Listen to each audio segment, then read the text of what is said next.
राम राम, नमस्कार साथियों। हम लोग सीरीज डिस्कस कर रहे थे पेडागोजी के टॉपिक्स की और क्वेश्चंस की। उसी क्रम में आज हम आगे बढ़ रहे हैं टॉपिक्स में। बहुत इंपॉर्टेंट टॉपिक ब्लूम टैक्सोनॉमी, और ये टॉपिक्स के ऑर्डर में फोर्थ टॉपिक होगा हमारा ब्लूम टैक्सोनॉमी, जिसकी डिमांड आई थी सर ब्लूम टैक्सोनॉमी को बना दीजिए। तो ब्लूम टैक्सोनॉमी आज अपन डिस्कस करने वाले हैं। ब्लूम ने टैक्सोनॉमी क्या है? टैक्सोनॉमी है वर्गीकरण, क्लासिफिकेशन, उसको बांट कर देखना, उस व्यवस्था को सरलीकृत रूप में देखना होता है। वर्गीकरण, जब भी कोई व्यवस्था जटिल हो जाती है उसे सरल रूप से देखने के लिए हम बांट कर देखने लगते हैं। चाहे हमारा घर हो, कमरा हो, कुछ भी, हम उसे बांट कर देखने लगते हैं। तो यहाँ ब्लूम के पास चलते हैं। ब्लूम ने बोला कि जो एजुकेशनल एम है, जो शिक्षा के उद्देश्य हैं, वो भी अलग अलग तरह से पूरे किए जाते हैं। तो ब्लूम ने सबसे पहले शिक्षा के उद्देश्य बताकर एक क्रांति की शिक्षा के क्षेत्र में। तो ब्लूम ने 1956 में अपनी book education taxonomy of education objectives, इसमें अपने शिक्षा के उन्होंने उद्देश्य बताए इस टैक्सोनॉमी ऑफ एजुकेशन ऑब्जेक्टिव्स में। फिर 1956 में बताने के बाद, और इसी को और किस नाम से जाना जाता है? इसे ब्लूम के वर्गीकरण के नाम से भी जाना जाता है, और इसी को ब्लूम के शिक्षा के उद्देश्य के नाम से भी जाना जाता है। और इससे लगभग हर एग्जाम में क्वेश्चन पूछा ही जाता है। बहुत इंपॉर्टेंट टॉपिक है। अब ब्लूम ने शिक्षा के उद्देश्य तो बताए, लेकिन उनको क्लासीफाई कितने भागों में किया? ब्लूम ने इसको 3 भागों में क्लासीफाई किया। 3 भागों में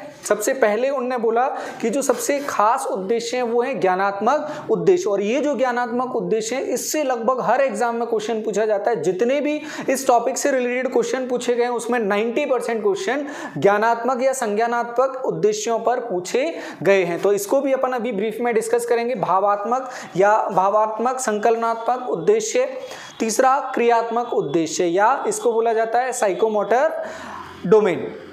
तो इन तीनों में सबसे खास होगा हमारे लिए ज्ञानात्मक उद्देश्य। ये ब्लूम ने दिए थे, इसके बाद के ब्लूम के सहयोग से दूसरे लोगों ने स्थापित किए थे, लेकिन पूरे जो क्लासिफिकेशन है उसको ब्लूम के नाम से ही जाना जाता है। तो सबसे पहले अपन चलते हैं 1956 में ब्लूम ने ज्ञानात्मक उद्देश्यों के बारे में क्या बताया। ब्लूम ने बोला कि ये जो ज्ञानात्मक उद्देश्य है ये सरल से कठिन की ओर बढ़ते जाते हैं। मतलब इसमें चीजें एड ऑन होती जाती हैं, बढ़ता जाता है, ज्ञान जुड़ता जाता है। सीखने का जो तरीका है, ज्ञान आने का जो तरीका है वो किस तरह से होगा। अब इसमें ब्लूम ने बोला कि सबसे पहले हमें नॉलेज मिलेगा। जैसे उदाहरण से अपन इस बात को समझते हैं, जैसे एक बच्चा कक्षा 6, 7 या 8 में गया, उसे प्रमेय पढ़ने को मिलता है, थ्योरम पढ़ने को मिलता है कि एक त्रिभुज है जिसकी तीनों भुजाएं बराबर है, या एक त्रिभुज है जिसके तीनों कोणों का योग 180 अंश है, या समबाहु त्रिभुज के तीनों कोण 60-60 डिग्री के होते हैं। इसमें से कोई भी थ्योरम उसने पढ़ा।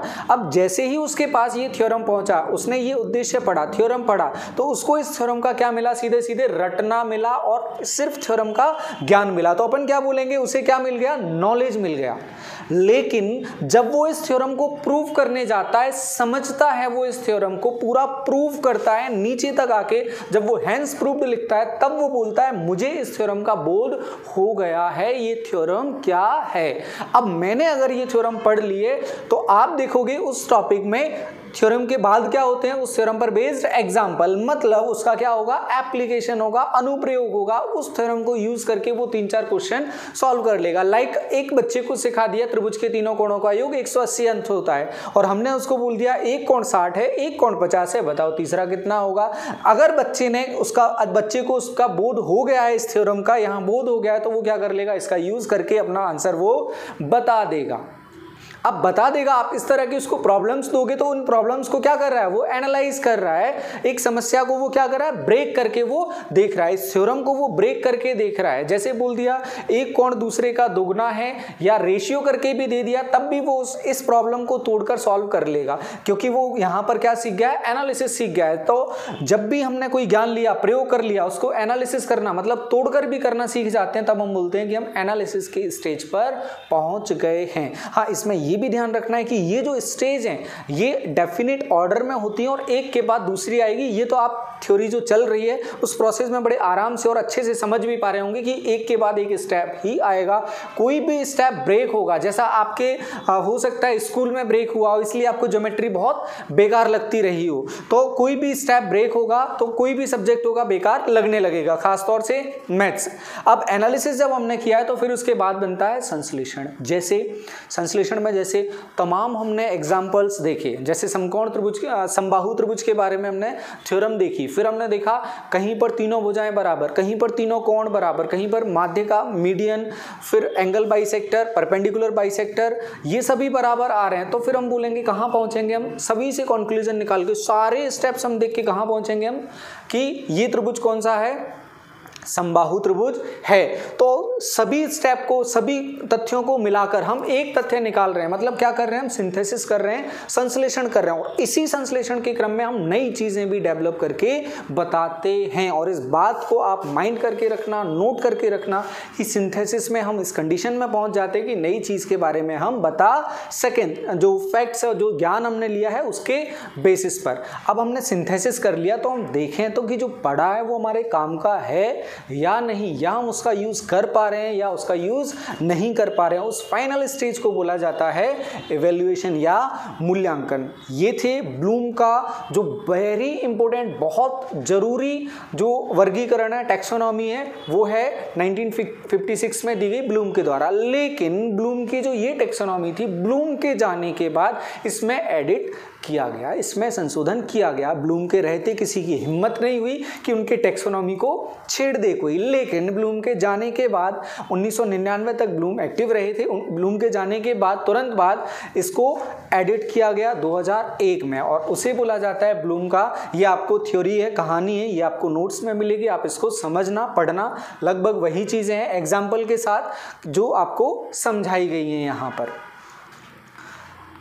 अब ब्लूम का जो वर्गीकरण था उसको 2001 में थोड़ा सा चेंज करके, कि ब्लूम ने जो सिंथेसिस और मूल्यांकन जो बोला कि हम नई चीज तब बनाएंगे जब हम पहले अपने ज्ञान का परख कर लेंगे कि हमारा जो प्राप्त ज्ञान है वो सफल है या नहीं। जैसे यहाँ पर क्या बोला गया है, जो मूल्यांकन के बारे में बोला गया है वो है कि ज्ञान जो प्राप्त हुआ है हमें वो वैध है, विश्वसनीय है या नहीं, इसका मूल्यांकन हमें 6 स्टेज पर सिंथेसिस के बाद करना चाहिए। सिंथेसिस में आप देखोगे क्या है, नवीन ज्ञान का निर्माण या नवीन जो कंसेप्ट्स हैं वो डेवलप करेगा, जो फैक्ट्स उसने जो चीजें सीखी हैं उनके बेसिस पर। ये इनने नवीन ज्ञान का निर्माण पहले बोल दिया था, इसके बाद बोला कि अब चेक करो वैध है या नहीं है। बस इसी को थोड़ा सा चेंज करके 2001 में एंडरसन और क्रेथवॉल लिखा है यहाँ पर, क्रेथवॉल ने इसे चेंज किया थोड़ा सा। इसमें क्या चेंज किया, बस ये जो स्टेप्स हैं, जैसे ज्ञान को इनने क्या बोल दिया, याद करना बोल दिया, समझबूझ यहाँ पर बोल दिया।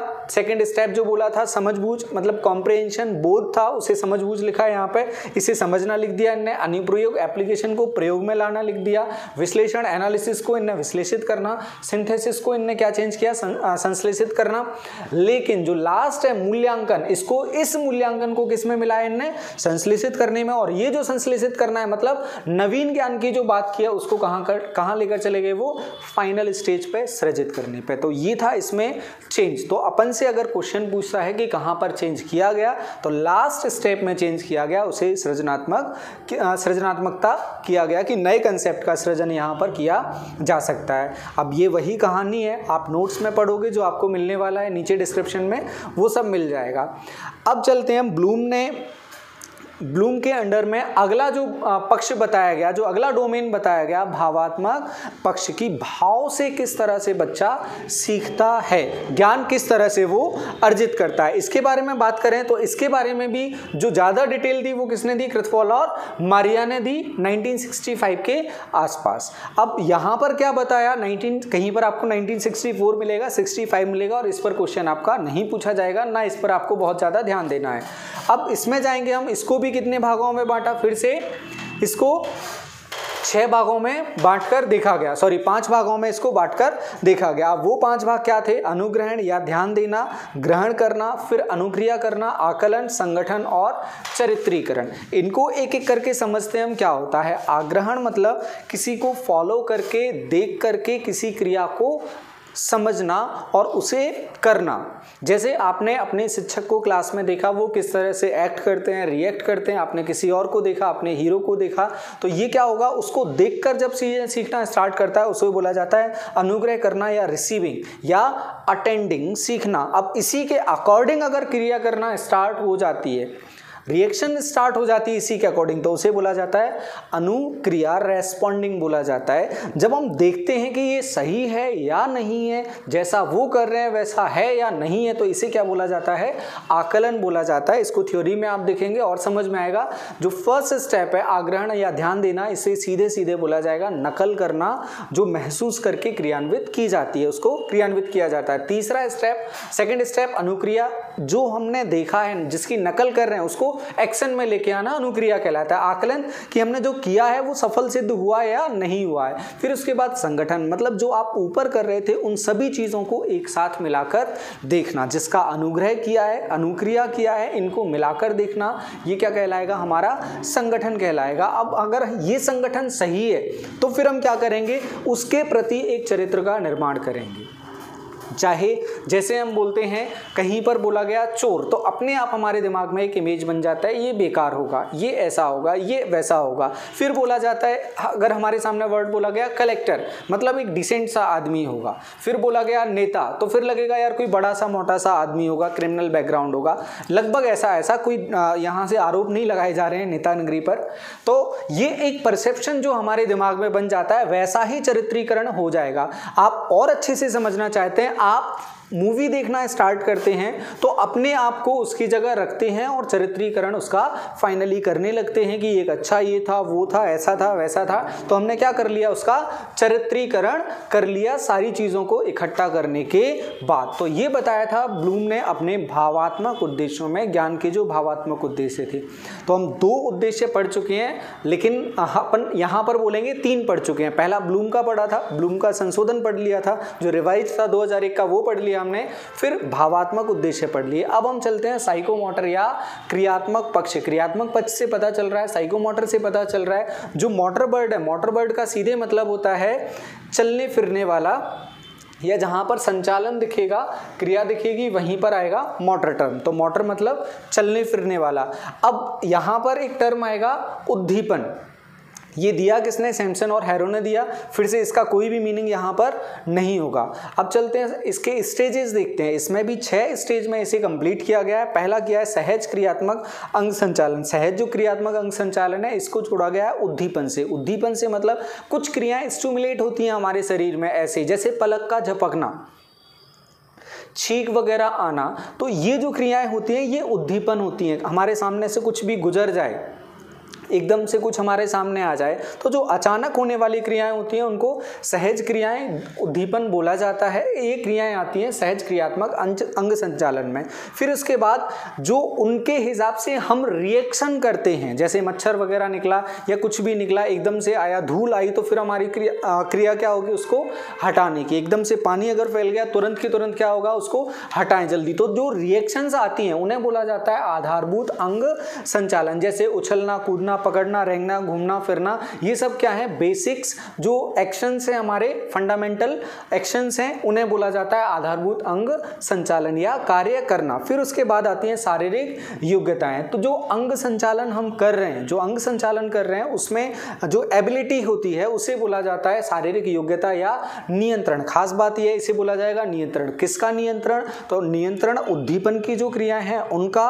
और सेकेंड स्टेप अपना क्या था, आधारभूत अंग संचालन। दोनों का जब नियंत्रण हो जाएगा उसी को हम बोलेंगे कि हाँ यहाँ पर शारीरिक योग्यता स्थापित हो गई है। जैसे एक बच्चा रिएक्शंस करना आता है और वो चलना फिरना ये सब सीख रहा है, लेकिन जब वो दोनों में संतुलन स्थापित कर लेगा या ठीक से चलना फिरना ये करना सीख जाएगा, तो वहां हम बोलेंगे उसमें नियंत्रण स्थापित हो गया है। इसके बाद अगला स्टेप वो क्या सीखेगा, इसके बाद वो सीखेगा प्रत्यक्षीकरण योग्यता या समन्वय। समन्वय किसमें, जो वो क्रिया कर रहा है उसमें, ज्ञानेंद्रियों में, कामेंद्रियों में, उद्देश्यों को पहचानने और समझने में, फिर उद्दीपन और क्रिया, इन सभी में क्या करना सीखेगा वो, समन्वय करना, मतलब एडजस्टमेंट एडजस्टमेंट करना सीखेगा, क्या ये सही है नहीं है, वो डिसीजन लेना यहाँ पर स्टार्ट करेगा। सूंघकर, सुनकर, पहचानना, स्मृति चित्रण करना, लिखना, फेंकना, और ये कब होगा, जब वो एडजस्टमेंट करना सीख जाएगा। उसके बाद अगले स्टेप पर आते हैं, कौशल युक्त अंग संचालन।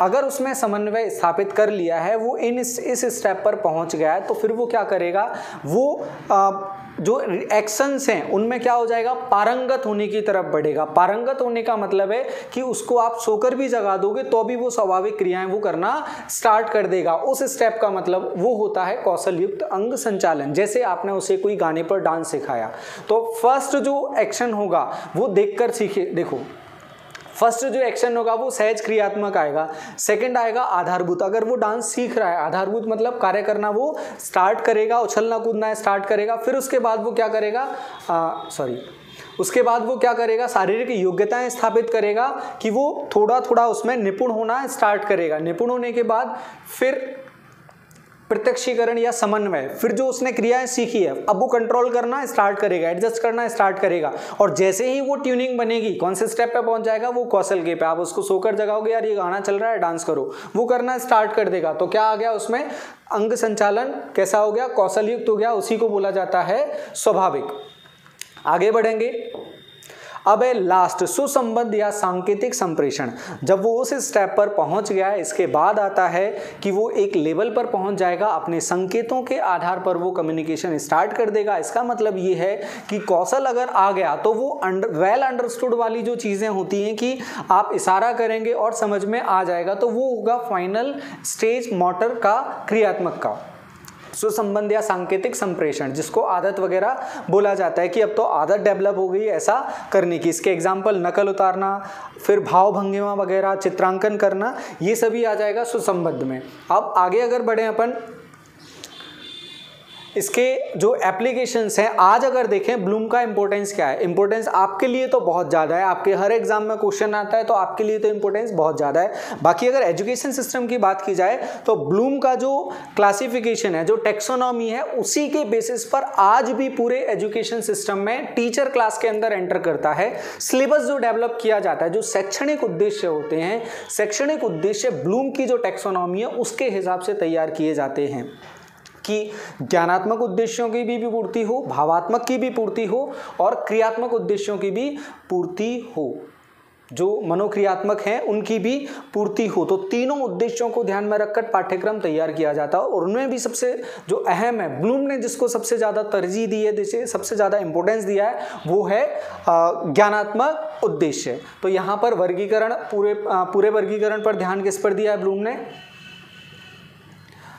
छात्रों के ज्ञान पर, सबसे ज्यादा किस पर, ज्ञान और बुद्धि पर जोर दिया है। और इसका भी क्वेश्चन पूछा गया, आप प्रीवियस ईयर के क्वेश्चंस लगाओगे आपको मिल जाएगा। इस सर्वांगीण विकास के लिए बौद्धिक विकास सबसे ज्यादा जरूरी है। ब्लूम का यह वर्गीकरण छात्रों के व्यवहार में वांछित परिवर्तन लाने के लिए, कि अगर किसी टीचर को ऑप्शन दिए जाते हैं कि आप किन उद्देश्यों की प्राप्ति करने की कोशिश करो, कि किसी कक्षा में बच्चों को आप उनके जो सर्वांगीण विकास है उसको ऊपर की तरफ ले जा सको, तो आंसर होगा ब्लूम का कौन सा, जो ज्ञानात्मक पक्ष है वो अपना आंसर बनेगा। अब अपन आगे चलें, ब्लूम का यह वर्गीकरण, ठीक है, ब्लूम के वर्गीकरण के माध्यम से चलकर ही हम शिक्षा के उद्देश्यों की प्राप्ति कर सकते हैं। और ये हमें अभी बोलना भी पड़ेगा, क्योंकि हम अभी भी अपना जो पाठ्यक्रम है उसमें ब्लूम के उद्देश्य लेकर चल रहे हैं। तो स्टूडेंट्स, ये था अपना जो ब्लूम का वर्गीकरण था, वो पूरी कहानी। तो आज अपन इतना रखेंगे, आगे के लेक्चर्स में हम और टॉपिक्स बनाएंगे जो आप लोगों की डिमांड होगी। उम्मीद है आपको ये टॉपिक क्लियर होगा, खासतौर से ब्लूम का जो उद्देश्य थे, ज्ञानात्मक उद्देश्य को जल्दी से रिवाइज करते हैं, बिल्कुल थोड़े से टाइम में, 2 मिनट और।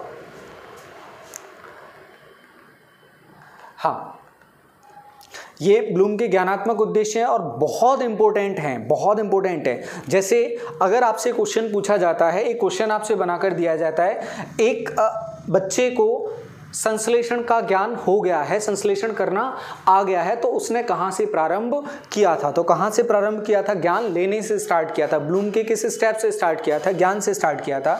अगर एक बच्चे को एप्लीकेशन किसी ज्ञान को सीखकर प्रयोग करना आ गया है तो उसका अंतिम क्या होगा? मूल्यांकन होगा। इस तरह के क्वेश्चंस पूछे गए हैं और बन सकते हैं। इसमें देखते हैं, ज्ञान सबसे पहले बच्चे को नॉलेज मिलेगा, कोई भी कथन मिलेगा, फिर उस कथन के बारे में वो सीखेगा।